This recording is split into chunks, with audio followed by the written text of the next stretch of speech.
Hello friends, please like and subscribe my channel easy learning. आज का जो हम टॉपिक करने जा रहे हैं वो है हमारा स्ट्रक्चर ऑफ डीबीएमएस। स्ट्रक्चर से मेरा मतलब वो कौन सा डिज़ाइन हम फॉलो कर रहे हैं अपने कंपोनेंट्स को आपस में अटैच करने के लिए। वो कौन सा मेथड है, वो कौन सा वे आउट है जिसकी हेल्प से जो कंपोनेंट्स हैं आपस में कनेक्टेड हैं इन डीबीएमएस।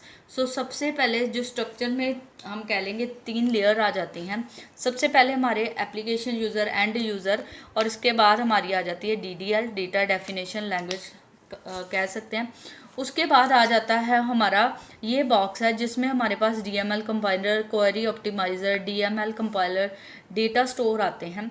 उसके बाद थर्ड पार्ट में आ जाती है हमारी data files, compile DML, data dictionary. So हम अपने स्ट्रक्चर को इन शॉर्ट अगर सिंप्लीफाइड लैंग्वेज में करें तो हमने 3 पार्ट्स में मैंने अपनी डायग्राम डिवाइड कर दी है। Applications, DDL, end users. उसके बाद हमारे पास आते हैं कंपाइलर वगैरह, और थर्ड आ जाती है स्टोर, जिसमें सारी डिटेल हमारी कह सकते हैं टेक्निकल डिटेल्स जैसे है हमारी स्टोर होती है रिलेटेड टू डेटाबेस। इसके बाद हम हर एक टर्म को जो भी इसमें डिफाइन की है हमारी डायग्राम में, उसको वन बाय वन हम क्या करेंगे, डिस्कस करेंगे। सबसे पहले जो हमारा आता है वो है डेटा कंपाइलर। एक्चुअल में डेटा कंपाइलर होता क्या है? डेटा कंपाइलर को हम शॉर्ट फॉर्म में डेटा डिस्क्रिप्टिव लैंग्वेज भी करते हैं, जो स्टोर करता है हमारी इंफॉर्मेशन रिगार्डिंग फाइल्स। क्या फाइल का नेम है, क्या उसकी डिटेल्स है, फाइल्स में कौन कौन सी स्कीम्स लगाई हुई हैं, फाइल में कौन कौन सी डेटा आइटम है, क्या फाइल का स्ट्रक्चर है, किस डिज़ाइन में वो स्टोर है। सो डीडीएल कंपाइलर हमारी डिस्क्रिप्टिव लैंग्वेज है, जिसको हम डिस्क्रिप्शन भी कह देते हैं, जो हमारी डेटाबेस की इंफॉर्मेशन को क्या करता है, जो हमारी फाइल्स की इंफॉर्मेशन को क्या कर रहा है, स्टोर कर रहा है, वो हमारा है डीडीएल कंपाइलर। उसके बाद आ जाता है हमारा DML and query optimiser. DML क्या है? एक्चुअल में डीएमएल को हम कहते हैं डेटा मैनिपुलेशन, कह सकते हैं डेटा मैनिपुलेशन लैंग्वेज कंपाइलर। और जो क्या काम करता है, जो हमारे कोई भी क्वेरीज है उनको कंपाइल, जो भी हमने क्वेरीज लिखी है उनको कोड करना, उनका ऑब्जेक्ट कोड बनाना, उसके लिए कौन रिस्पॉन्सिबल है? हमारे पास डीएमएल।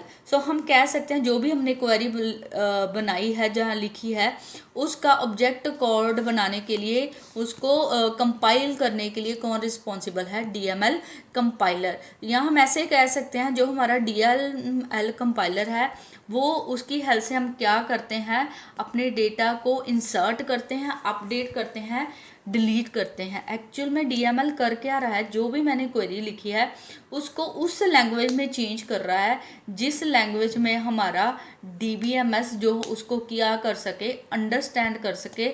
सो उस लैंग्वेज में, कंप्यूटर की लैंग्वेज में अगर मैं सिंपली कह दूं कि उस लैंग्वेज में चेंज कर रहा है। हर एक रिक्वेस्ट को वो असेस करता है कि ये रिक्वेस्ट जो है ऐड करने की है, डिलीट करने की है क्वेरी, या अपडेट करने की है। जिस तरह की भी हमारी क्वेरी होगी उसके कॉरिस्पॉन्डिंग वैसा ही वो ऑब्जेक्ट कोड और रिस्पॉन्स क्या कर रहा है, जनरेट कर रहा है। कौन है? हमारा डीएमएल कंपाइलर, जिसको हम डेटा मैनिपुलेशन लैंग्वेज कंपाइलर भी कहते हैं। इसके बाद जो ऑब्जेक्ट कोड हमारा बना वो किसको दे देता है?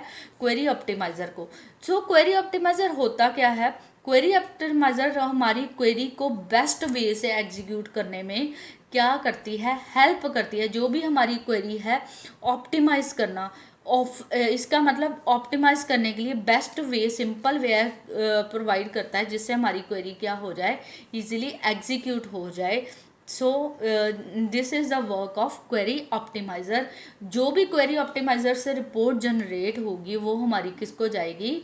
डेटा मैनेजर को, या जिसको हमने अभी डायग्राम में क्या कहा था, स्टोर डेटा मैनेजर। इसका मतलब रिक्वेस्ट आई, डीएल कंपाइलर के पास गई, उसने उसका कोड बनाया, क्वेरी ऑप्टिमाइज़र को दिया, क्वेरी ऑप्टिमाइज़र ने उस कोड को किसको दे दिया? डेटा मैनेजर को। सो डेटा मैनेजर एक्चुअल कर क्या रहा है, नाम से ही पता लग रहा है, डेटा मैनेजर। डेटा मैनेजर क्या कर रहा है, हमारे जो क्या कह जैसे नाम से ही मैनेजर है जो सब कुछ कंट्रोल करता है। सो स्टोर डेटा मैनेजर भी हमारे एक तरह का डीबीएमएस में स्ट्रक्चर में क्या है, एक तरह का कंट्रोलर ही है जो हमारे इस पूरे स्ट्रक्चर के फंक्शंस को क्या कर रहा है, कंट्रोल कर रहा है। अगर मैं डेफिनेशन देखूं, it controls the functions of whole database. Like क्या क्या फंक्शंस कंट्रोल कर रहा है, आप देखो डेटा बफरिंग इन द, जो हमारी डेटा की बफरिंग है उसको क्या कर रहा है, मेन मेमोरी में भेज रहा है। जो भी हमारे ऑपरेशन चल रहे हैं साइमल्टेनियसली उनको भी क्या कर रहा है, कंट्रोल कर रहा है।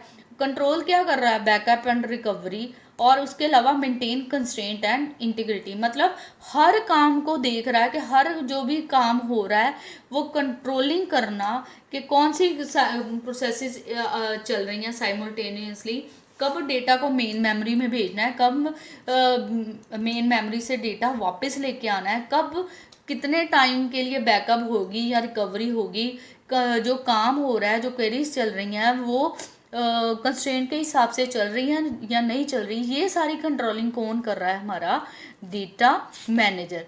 इसके बाद हमारे पास जो थर्ड लेयर की डेफिनेशंस है उनको हम शॉर्ट में डिस्कस करेंगे। तो इसके बाद हमारे पास आता है data dictionary. This is the main component of our structure आप कह सकते हो। तो डेटा डिक्शनरी होती क्या है, डेटा डिक्शनरी एक्चुअली होती है डेटा अबाउट डेटा, जिसको हम मेटा डेटा भी कहते हैं। सो जो भी हमारी टेबल रिलेटेड या टेबल्स को हम रिलेशन भी कहते हैं डेटाबेस में। सो जो भी टेबल से रिलेटेड जो भी इंफॉर्मेशन है वो कहाँ स्टोर होगी, डेटा डिक्शनरी में। लाइक क्या टेबल का नाम है, क्या उसके एट्रीब्यूट्स हैं, हर एट्रीब्यूट्स का क्या टाइप है, क्या लेंथ है, किस टेबल का किसके साथ रिलेशनशिप है, टेबल पे क्या कंस्ट्रेंट लगी है, किसको उस टेबल को असेस करने की अथॉरिटी है, किसको उस टेबल को असेस करने की अथॉरिटी नहीं है, क्या उस टेबल के डेटा टाइप्स हैं, मतलब क्या हर कॉलम की डेटा टाइप हैं। So these are discussed in data dictionary. ये सब इंफॉर्मेशन हमारी कहाँ पे स्टोर होती है, डेटा डिक्शनरी में। सो नेक्स्ट जो आ जाती है हमारा जो पार्ट है वो है हमारी डेटा फाइल्स। सो डेटा फाइल्स हमें क्या बताती हैं, डेटा फाइल्स हमें बताती हैं information about data portion of data. जो भी हमारा डेटा है, ये तो सारा हो गया स्ट्रक्चर हो गया, मतलब हम कह सकते हैं फिजिकल स्ट्रक्चर। इसके बाद जो डेटा रिलेटेड इंफॉर्मेशन है, किस तरह का डेटा है हमारे पास, वो सारी इंफॉर्मेशन हमें कहाँ से मिलेगी, डेटा फाइल से। उसके बाद हमारी आ जाती है कंपाइल्ड डीएमएल। कंपाइल्ड डीएमएल क्या कर रहा है, जो भी हमारी क्वेरी है high level language into low level language, इसका मतलब जो भी मेरी क्वेरी आई है यूज़र, हाई लेवल लैंग्वेज होगी जो यूज़र ने लिख के भेजी है, उस क्वेरी को लो लेवल लैंग्वेज मतलब उस फॉर्म में कन्वर्ट कर देगा जो कि इंटरनल कंपाइलर डीएमएल कंपाइलर उसको कन्वर्ट कर देगा उस पार्ट में, जो अदर पार्ट्स को जो लैंग्वेज क्या हो जाए, समझ आ जाए। जैसे मैं कह सकती हूँ मेरी लैंग्वेज से कंप्यूटर की लैंग्वेज में जो हमारी कंपाइल होगी, कंपाइल करेगा जो पार्ट, उसको हम कहते हैं compiled DML. So next last आ गया हमारा part end user. End users कौन होते हैं, जिनके लिए ये सारा तामझाम हो रहा है, मतलब यूज़र्स ही हैं जिन्होंने रिक्वेस्ट किया किसी इंफॉर्मेशन की। सो वो हो जाते हैं हमारे यूज़र, जिन्होंने क्वेरी भेजी है कि मेरे को किसी एम्प्लॉय का डेटा चाहिए, ABC एम्प्लॉय का। So end users are the person who are using the database, accessing the database, sending the information to the database. So ये हमारा हम कह सकते हैं this is our structure of DBMS, जिसमें ये सारे कंपोनेंट्स आते हैं। सो हर कंपोनेंट अपना फंक्शन परफॉर्म करता है, अपनी ड्यूटी परफॉर्म करता है और अपनी फीडबैक जो है, हर एक कंपोनेंट अपनी फीडबैक दूसरे कंपोनेंट को भेजता है। इस तरह ये ज्वाइंटली आपस में मिलके काम करते हैं और इस तरह हमारा स्ट्रक्चर चलता है। I hope you understand this topic and like this topic. Please like and subscribe my channel easy learning. Thank you very much.